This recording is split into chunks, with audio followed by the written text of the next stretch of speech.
नमस्कार मित्रांनो, आपल्या कृषी जीवनसाथी चॅनलवर आपलं हार्दिक स्वागत आहे।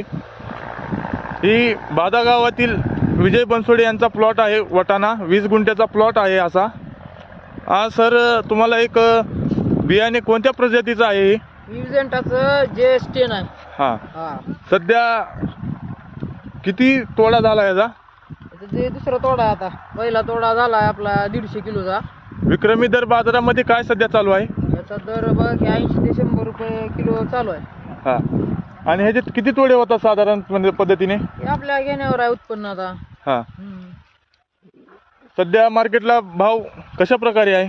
चांगला आहे म्हणायचं सध्या। हां, 20 गुंठेला विक्रमी दर आपला किती उत्पन्न होईल, एक अंदाजे खर्च? पण आपलं निघेल एक 500-600 किलो निघेल हां, टोटल शेवटपर्यंत। आणि शेंगाची कशी? तर ते 80,000 रुपये होऊन जाते। शेंगाची कशी क्वालिटी आहे, दाखवता का थोडं? तुम्ही पाहू शकता कमीत 10 सोले भरले त्याच्यात। हां, 10च्या कमी एक पण नाही। क्वालिटी एक नंबर आहे। चालेल। बघा शेतकरी मित्रांनो, शेंगाची क्वालिटी नंबर 1 आहे आणि अतिशय चवदार आहे हा। अतिशय चवदार आहे। मग विक्रीसाठी म्हणजे ह्याला अडचणच येत नाही। हां, गिरायकानं शेंग खाल्ली का हां, तुला बरोबर म्हणजे ते गिरायक 100% 1-2-3 किलो घेऊन जातो। चालेल, धन्यवाद।